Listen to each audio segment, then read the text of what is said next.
Hey, this is Taylor Momsen from The Pretty Reckless, and you are watching Front Row Live. Hey guys, Rob here with Front Row Live Entertainment. I'm hanging out here on a rooftop in Hollywood with Taylor Momsen. How are you today?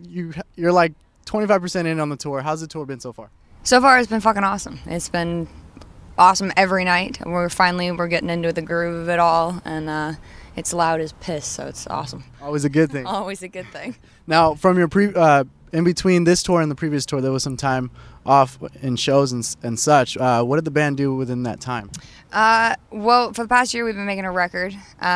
We've been switching labels. We are now on a rock label, which is awesome because they're into they are actually asking it to be heavier, so that works for us. Can't complain there. Can't complain there.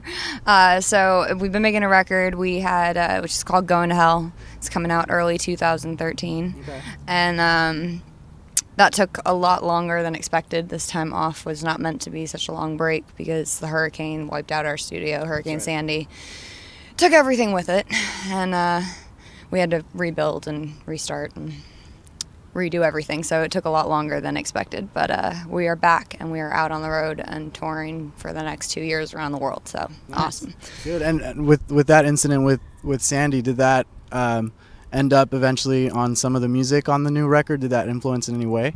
I guess maybe in some, I mean, it definitely affected things, so I'm sure it influenced it in some ways, but I mean, the song Going to Hell was written actually after the hurricane, so something good came out of it. Okay. And then when you're taking, time in between records, does it become harder or easier to write the next album?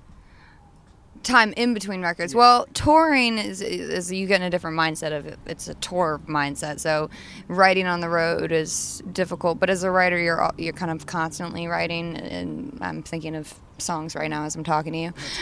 So it's kind of a never-ending process, and it's not like, let me sit down and write a song today. It's my line is, I always say, if I knew where inspiration came from, I'd move there.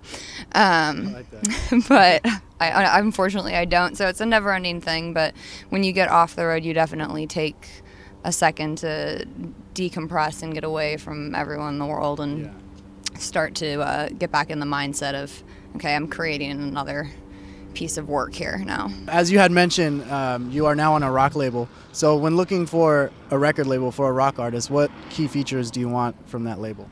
Well, the first thing is to have other rock artists. The second thing is for them to actually really be into your music. Mm-hmm. I think that's the biggest thing that you look for in a label, is to have someone who's actually excited about what you're doing.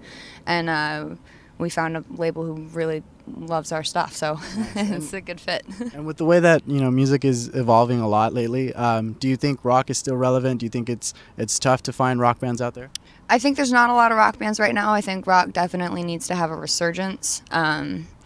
It happens it's cyclical, the music industry. I've found there's always pop that always exists, and then in the 60s guitar takes over again because there's a bunch of bands that come in, and it's cooler, man. It's cooler to plug in and turn up to 10. It's real, you're actually playing, you're actually singing. You're actually playing, you're actually singing, it's actually real, you're actually emoting something. Like, write your own fucking songs, man. You don't need 12 writers to write one line. Like, right, if you have a bunch of writers writing your songs, you're not emoting anything, you're not saying anything, and at that point, music, to me, loses its soul. So I like to hear the mistakes. I think it's important,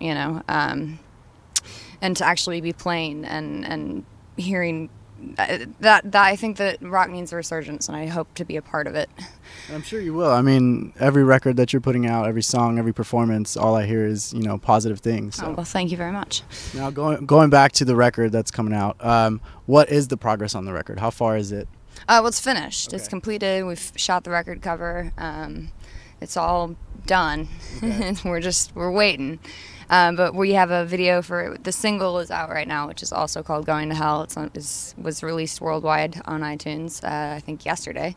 And there's a lyric video out for it now, but the music video is coming out on the 15th of October. So be sure to So check we'll be that one looking out out for because it's pretty cool. And when writing this record, I know you mentioned earlier that you write your own lyrics, but do you have full control on the lyrics, or is it something that, you know, the band gets involved as well? Ben plays the guitar. Ben and I are the writers of the band.